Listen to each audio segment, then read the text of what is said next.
Greetings everyone, welcome to my sketchbook.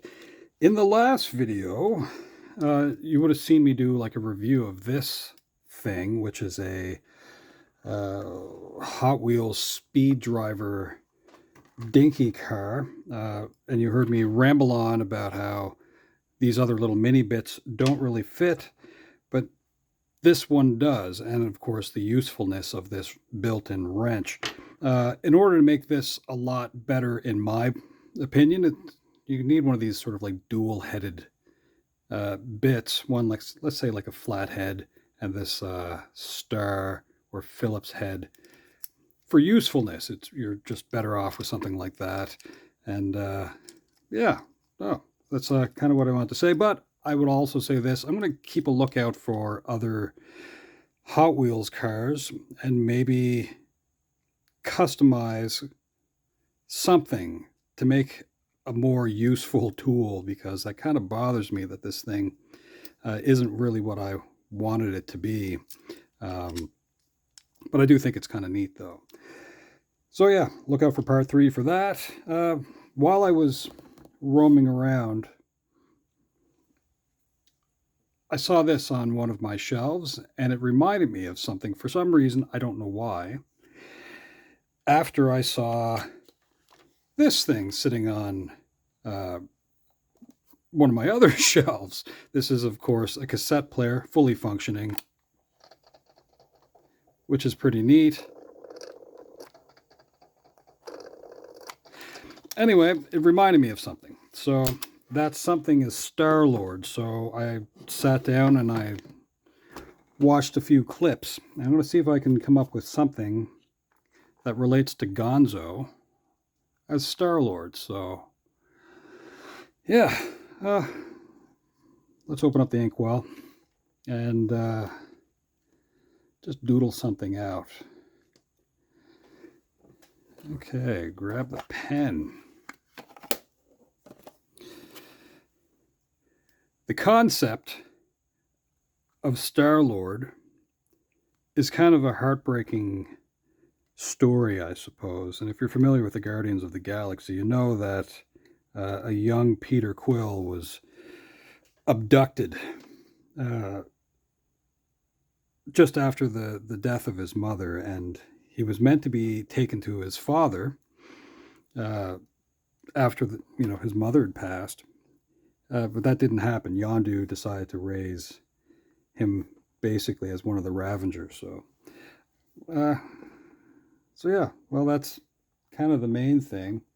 Let's see if we can draw something to do with this character. I'm going to set that aside. Well, he's a Muppet, so Muppet should be kind of fun to draw. He's got a cool nose. I think for a lot of us that watched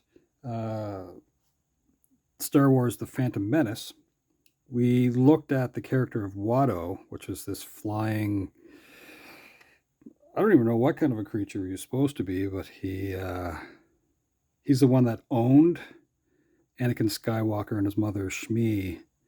He was a junk dealer, I guess, but like not a great character, truth be told. But yeah, he has a very similar nose to Gonzo. I don't think Gonzo gets the same kind of love and appreciation as some of the other characters. And he is kind of an odd duck too. Like growing up, I was more of a fan of Grover than Gonzo. Gonzo was kind of a strange character. Kind of like, what was the name of the guy that he threw fish all the time? I kind of looked at Gonzo the same way as that, so I can't remember his name. The fish throwing guy. Gonzo's part of like the Muppet Show, not so much Sesame Street, so maybe I wouldn't have like really had him in mind for much of that. So he's got an interesting kind of look to him. I guess the nose does kind of curve in, but I'm doing kind of maybe a different look. Anyway.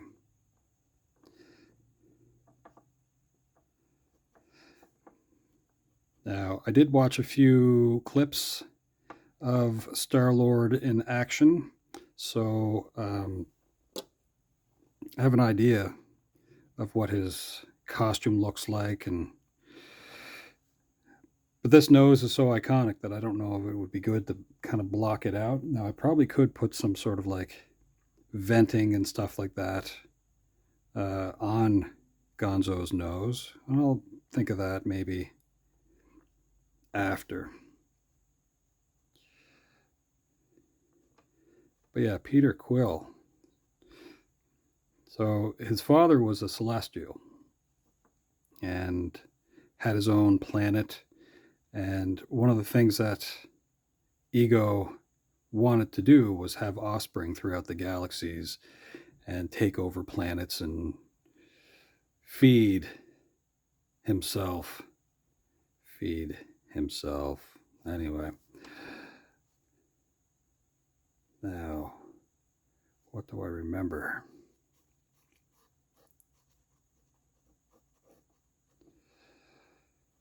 Okay.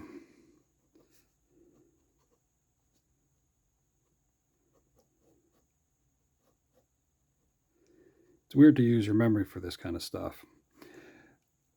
I don't recall Gonzo. Actually, you know what? I think he in the Muppet movie for like what would that be? Like he played Bob Cratchit, right? And the Christmas Carol. So I think that's in there. He's such a strange character. Let's zoom in on this a little bit because that could be slightly better to do. We'll lock it down a little bit. I very rarely look at the camera when I'm doing stuff, so I end up missing out on some things. I don't always stay in focus with that. But I'm pretty good at remembering strange details. Not always correct, though, sadly, so I apologize if you listen to me rambling on and you want to add something. Go ahead in the comments, let me know. What am I missing out on? Because I don't always have all the information in my head.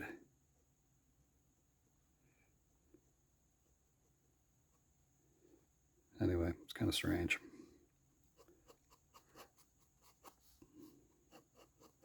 I don't remember the collar on the jacket, even though I kind of just watched. I'll add more detail after the fact. But he wears a trench coat, Star-Lord. Can't give him too big of arms. He's still a Muppet. He doesn't really have elbows because, well, Muppets don't really have elbows.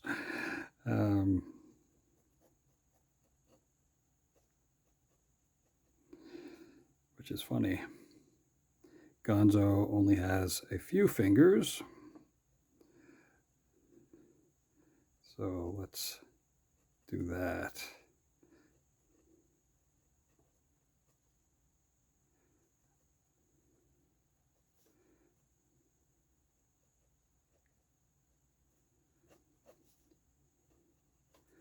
He's got kind of a unique shaped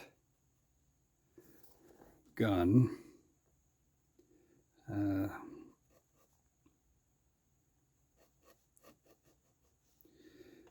Almost something like out of Halo, but not exactly.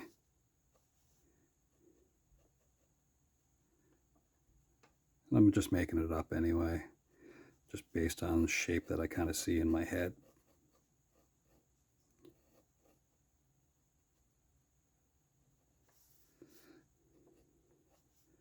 I can add some more accoutrement. Do it after. Yeah, no elbows. Let's see. Ooh, that's an idea.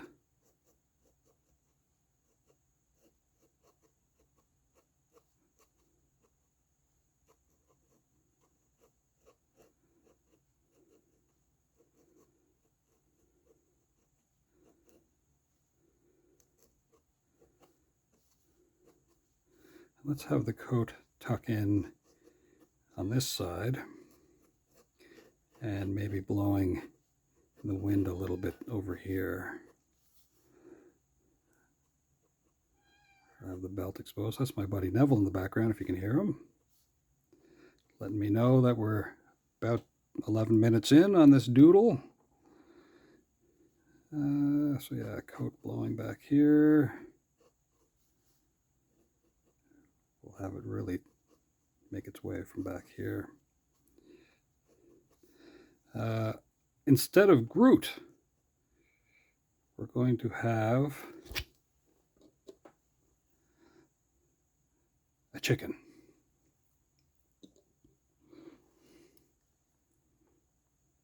Which I believe he ends up, Gonzo ends up marrying one of the chickens.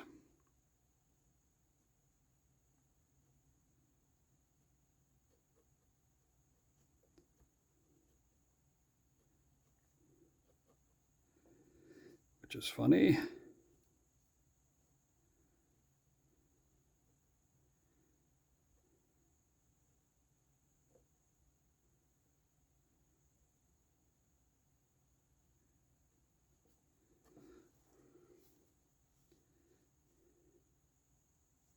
Now,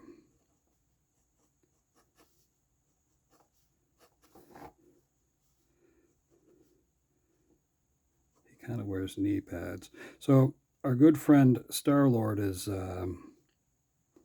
in some ways, trapped in the iconic, awesome stuff of the 1980s, which was when he was taken from Earth by Yondu. And so on his hip here, this is where he would keep his Walkman, his cassette player. And unlike the one that I have here, which is a reasonably inexpensive one, Sony's Walkman was rather extraordinary for its time. And they, of course, came out with like a CD player, which I think never matched up with what we got with the cassette player. CDs tended to skip, I should say. So that was a bit of a problem.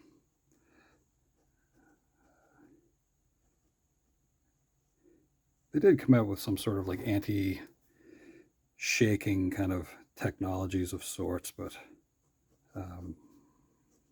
they just didn't really live up to what we all wanted them to.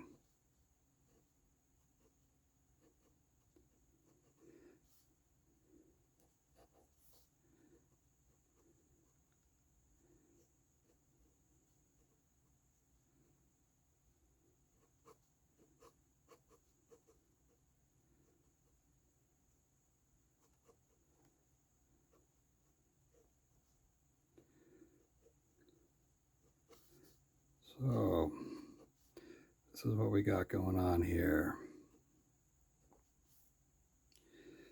Now I did bring this up because I want to have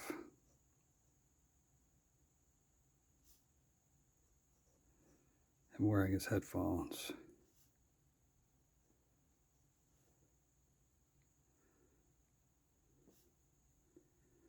I happen to know somebody who does some pretty cool stuff, who's looking for headphones and a Walkman from this area, so I've been keeping an eye out.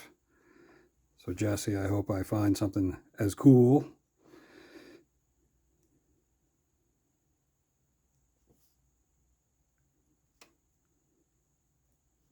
So let's see.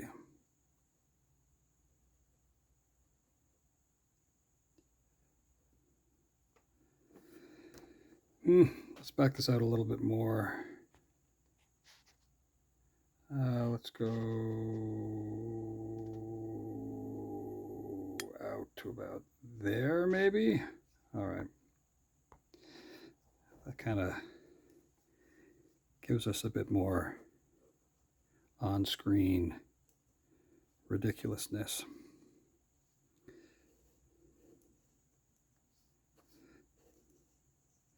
Some people wear trench coats well. My brother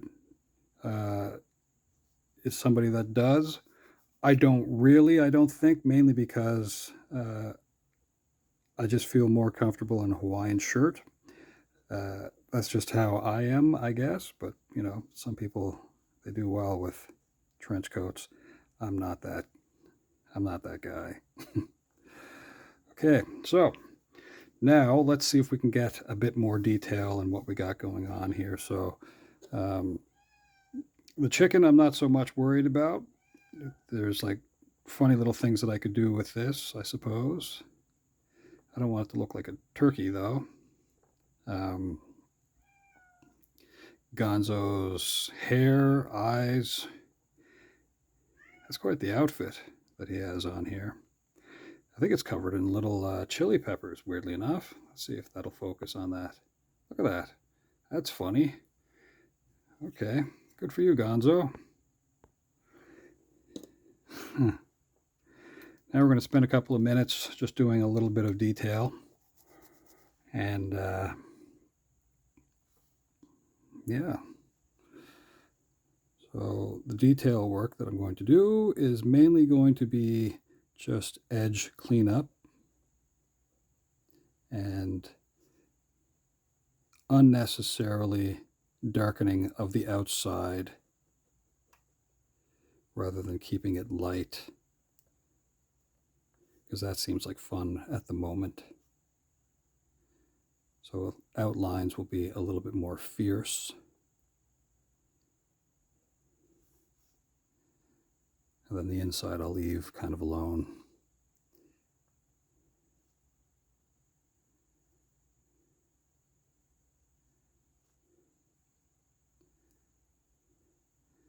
And as I said, I'm not going to add any color to this.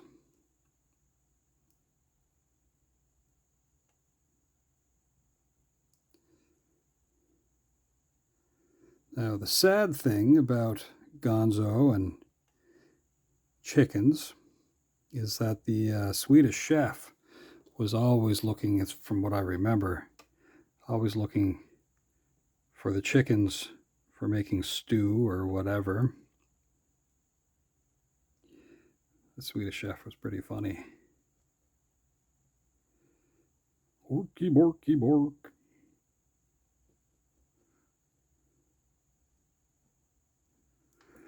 Ooh, you know what I should have done is in the hand here, it would have been probably way better for me to put some version of the mask. That's okay. We want some part of Gonzo's iconic face.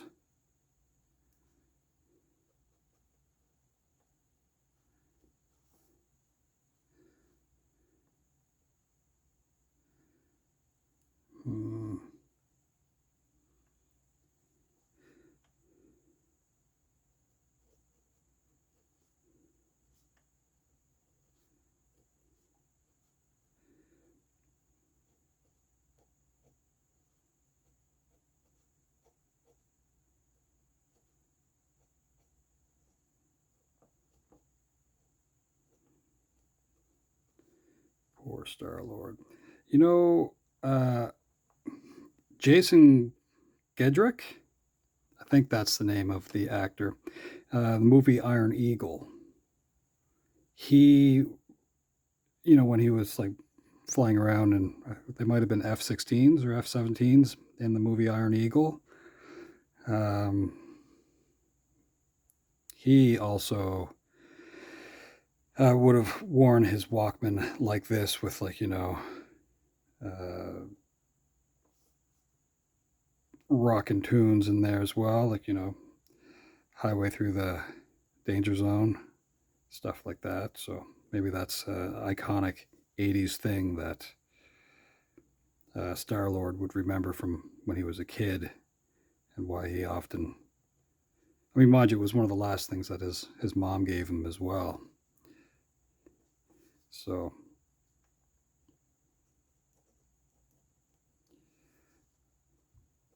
there's that, I guess. A little bit here, a little bit here. Now for fun, as is my sort of but not really tradition, I like to take the opportunity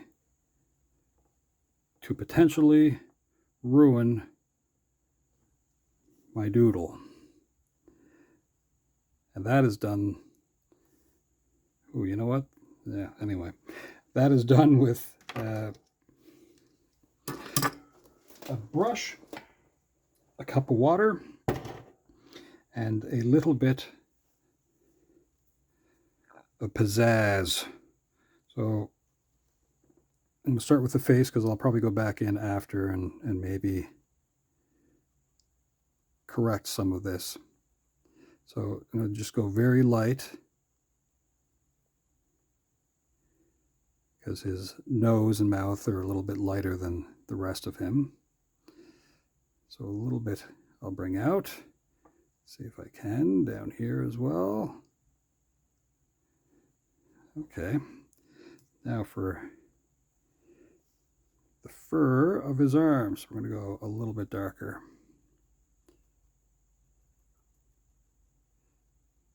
I often do things in black and white anyway, but he is kind of bluish in color.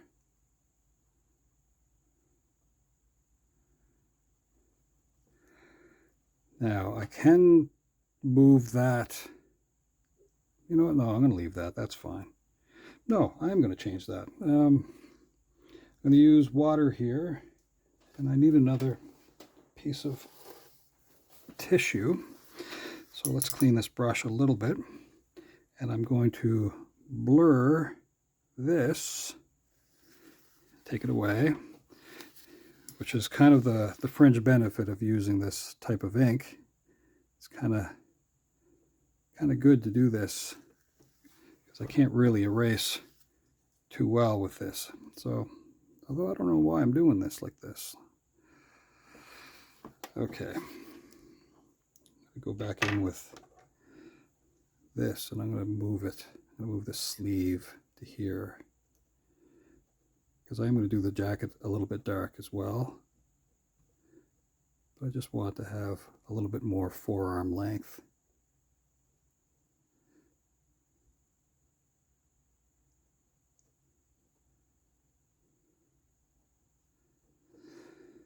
That's all.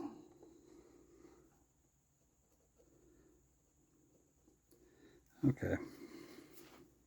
Let's go back.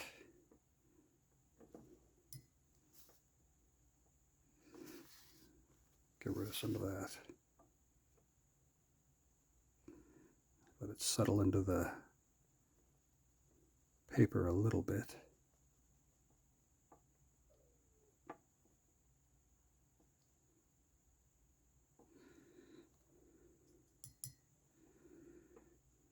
You know, much of what he's wearing is kind of dark anyway.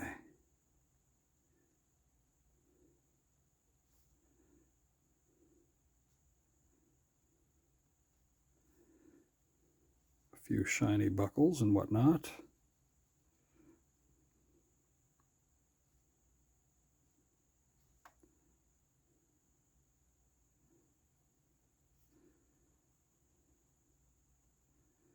So yeah, I would think that he kind of based some of his look on 80s icons.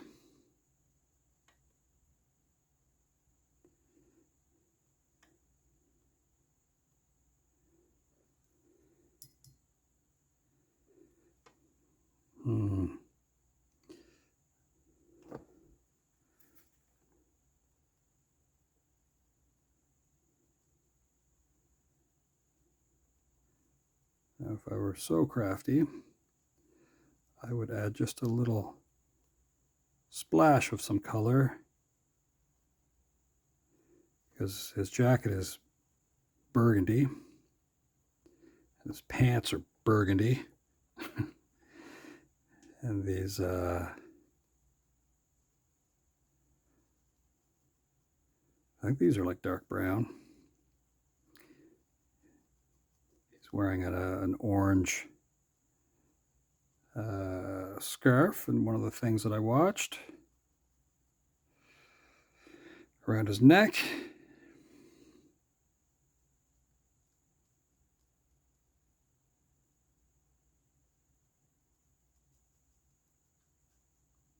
There you go. Let's say that's orange. You like that color? Orange. Let's do the other part of his coat here. Let's see if we can make it just slightly darker under the armpit. And then let's work this out just a little bit.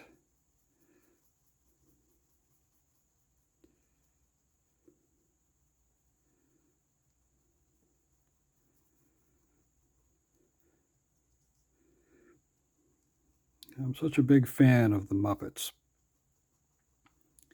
And most of the time,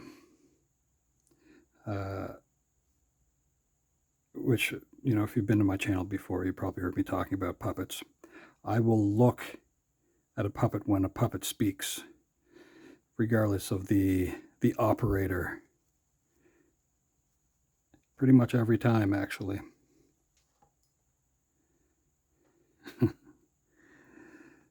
Which has got to be one of the neatest things.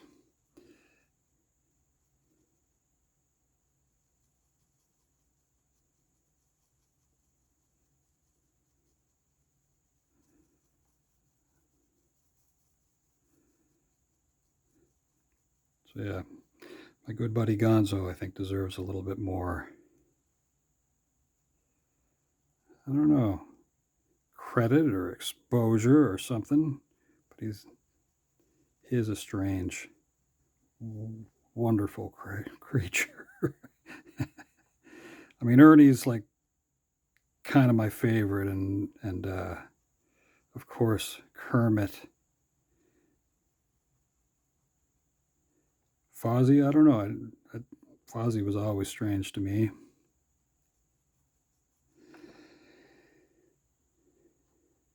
Now let's do a very light look at this Star-Lord blaster. We'll let it look a little grubby in spots.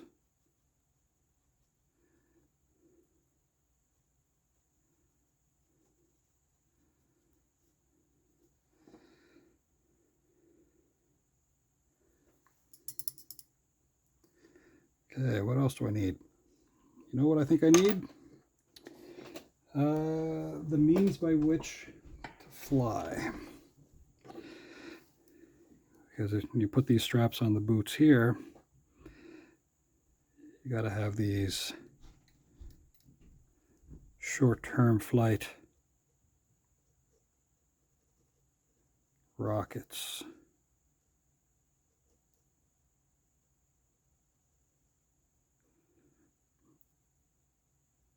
Now, after Ego, I don't know if Peter Quill retains any of the celestial power that he had built in to him or inherited. So I don't know what happens to his character after that. I think he loses that, though. Right now I'm just going back in to add some detail that I may have lost in the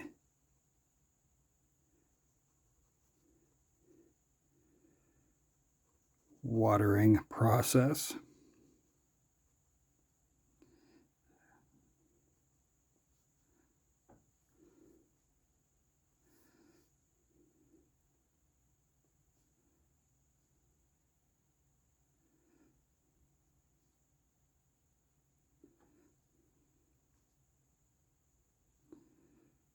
Watering process. What are we at here? 30 minutes. All right, well, we will kind of finish this up. So if you have a favorite character of the Muppets and a favorite Marvel character, let me know. Especially one that really hasn't been combined like this before. But I will, every once in a while, kind of revisit this just for fun. The idea of this, I mean. Because, yeah, I get a kick out of this kind of stuff. But this one I came up with on my own, just thinking about, well, Gonzo, and then thinking about that CD player. And the music from Guardians of the Galaxy, like that James Gunn had with the soundtrack, was just fantastic. So mainly stuff from, you know, the 70s and 80s, but just awesome music. And some I, you know, up until the movie, I would have not been super familiar with, like Redbone. I wouldn't have really known them by name. But then, of course, look at that, I get a little bit of ink on my hand. But thanks to Guardians of the Galaxy, you get some of that back, some of that music that you just wouldn't have had the opportunity to really go up and look for, and it's just fantastic.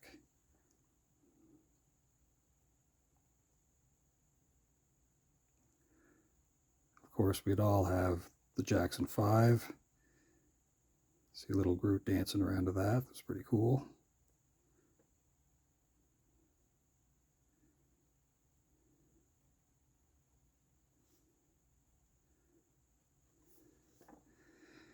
All right then, folks. I feel like I've gone as far as I could with that.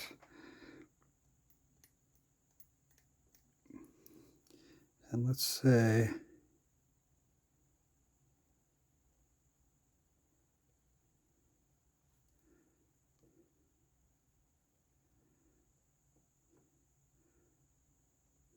it's really kind of funny, you know, trying to build a reputation and to call yourself Star-Lord. That is funny, because, you know, by title, I mean, he just held on to so much of that childhood sort of thing that he had when he left Earth, or when he was taken from Earth.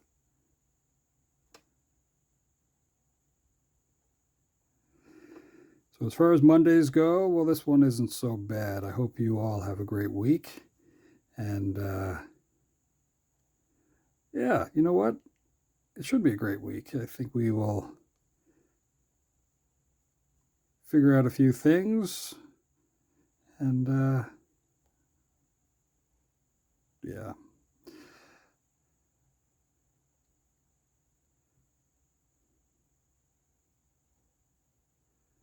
All right then, folks. That is it. Yeah, I hope you have a great day, great week, all that fun stuff, and come back again. We'll see if we can come up with something else kind of zany and fun. So, all right. Ciao for now.